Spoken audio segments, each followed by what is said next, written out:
À travers le monde, les inégalités hommes-femmes ont un coût. Il n'est pas seulement question de l'exclusion du marché du travail ou du plafond de verre qui empêche toute progression professionnelle. Cette situation engendre aussi des pertes en termes de croissance.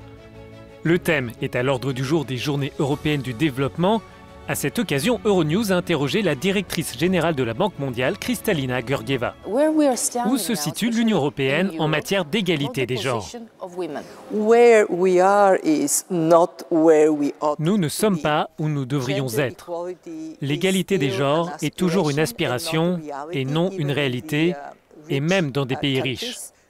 Il y a un manque à gagner mondial de 160 milliards de dollars parce que les femmes ne participent pas pleinement au marché du travail et elles ne sont pas payées autant que les hommes.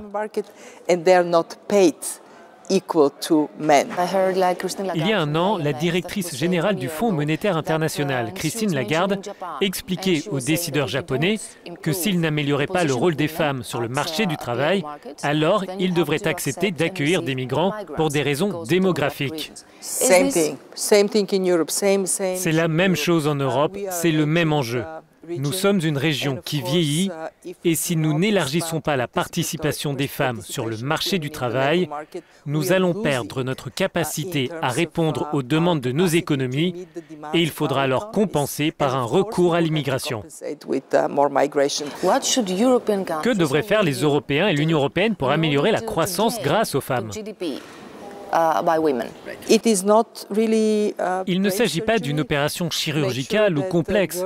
Il faut s'assurer que les filles vont à l'école et qu'elles apprennent les mêmes matières que les garçons, comme les mathématiques, qu'elles soient prêtes à prendre des postes en sciences. Lorsqu'elles partent, elles doivent avoir droit aux mêmes conditions financières et il faut offrir plus d'opportunités aux femmes de devenir entrepreneurs. Et quand elles y parviennent, il faut fournir davantage d'instruments de sensibilisation pour les soutenir afin d'assurer leur succès. Quel est le problème en Europe? Quand vous parlez aux femmes, deux points ressortent. Tout d'abord, elles ont besoin de dispositifs pour aider la vie de famille, en particulier quand les enfants sont jeunes.